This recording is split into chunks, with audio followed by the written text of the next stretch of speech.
Pernah tidak teman-teman mendengarkan petuah dari orang tua seperti ini? Kalau makan, makanannya jangan disisa, nasi jangan dibuang-buang, karena nasi yang dibuang-buang itu akan menangis.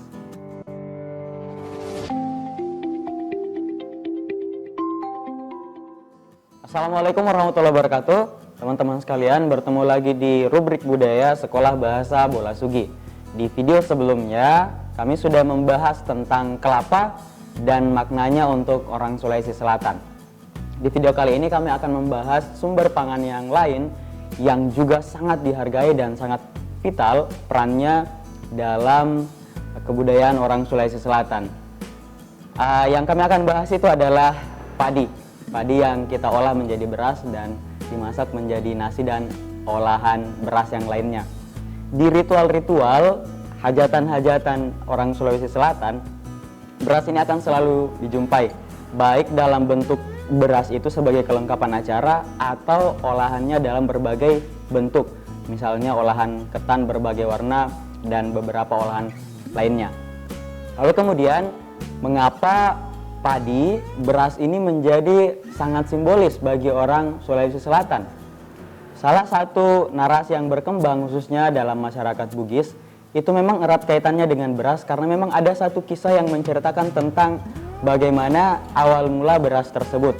Kisah ini adalah kisah tentang Datunna Sanghyang Seri, Dewi Padi yang diutus dari Botilangi untuk memberikan kemakmuran di muka bumi ini bersama kucing penjaganya, Datunna Meompalo Karelai.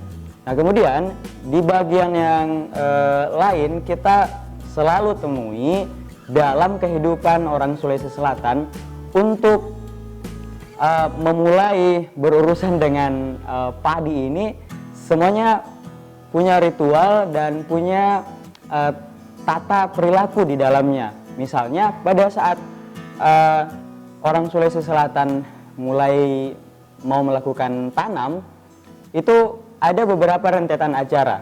Contoh, orang Bugis dikenal istilah Mak Dojabine. Mereka menjaga benih padi itu semalam suntuk dan dibacakan syair-syair yang berangkat dari kisah Galigo Nami Ompalo Karele tadi sebagai bentuk doa agar proses tanam mereka lancar. Kemudian pada saat mereka sudah mau mulai melakukan proses menanam tersebut, diadakan tradisi Mapalili. Kalau di Pangkep biasanya ritual ini dipimpin oleh komunitas Bisu. Orang Makassar menyebutnya Appalili. Ini konteksnya sama. Pada saat ada panen itu juga ada ritualnya, ada pesta panen setelah itu, dan pada saat melakukan panen itu juga ada proses-proses khusus. Misalnya padi itu dipanen, dipotong dengan aneh-aneh dan beberapa ikatan. Semua memiliki alasan.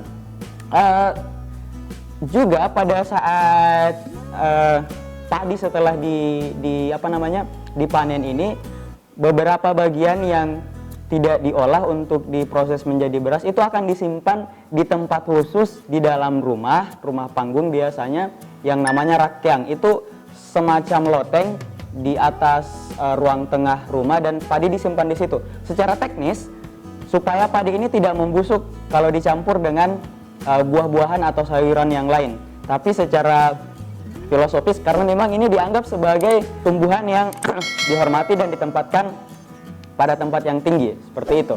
Nah, kemudian ketika beras sudah dimasak menjadi nasi, lagi-lagi ada tata perilaku yang menyertainya. Alasan terbesarnya adalah penghormatan kepada beras tersebut, dan itu diaplikasikan dalam adab-adab. Misalnya pada saat kita makan, orang tua kita sering berpesan, ambil makanan, ambil nasi yang menurutmu bisa kau habiskan. Jangan menumpuk dan akhirnya itu terbuang percuma. Di sini kita belajar tentang bagaimana sesuatu itu kita lakukan secara proporsional. Jadi yang bisa kita habiskan itu yang ambil, jangan menjadi serakah mengambil banyak makanan. Atau misalnya jangan membuang-buang nasi, karena nasi itu akan menangis. Pasti ada alasan di balik itu, dan lagi-lagi ini adalah bentuk penghormatan terhadap beras tersebut. Adab yang lain misalnya pada saat makan jangan bersuara, pada saat mengunyah itu jangan memunculkan suara. makanlah dengan tenang. Sehingga di sini kita diajari bahwa segala hal itu punya adab.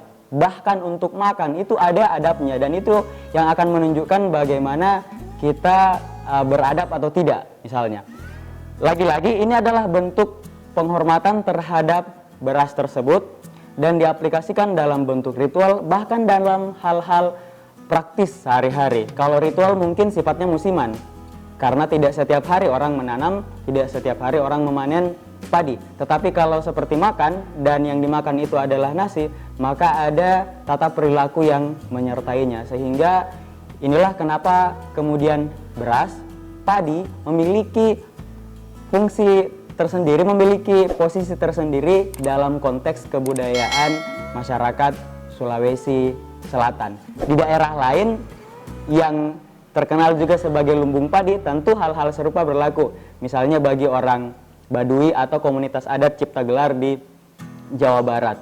Begitupun di tempat lain. Jadi ini secara kultural akan memiliki simbol tersendiri tergantung lokasinya di mana. Kalau di tempat itu misalnya tidak identik dengan padi, misalnya dengan sagu, orang yang lebih di timur seperti Maluku dan Papua, tentu mereka tidak memiliki rekam simbolis dengan padi, karena itu bukan sumber utama pangan mereka.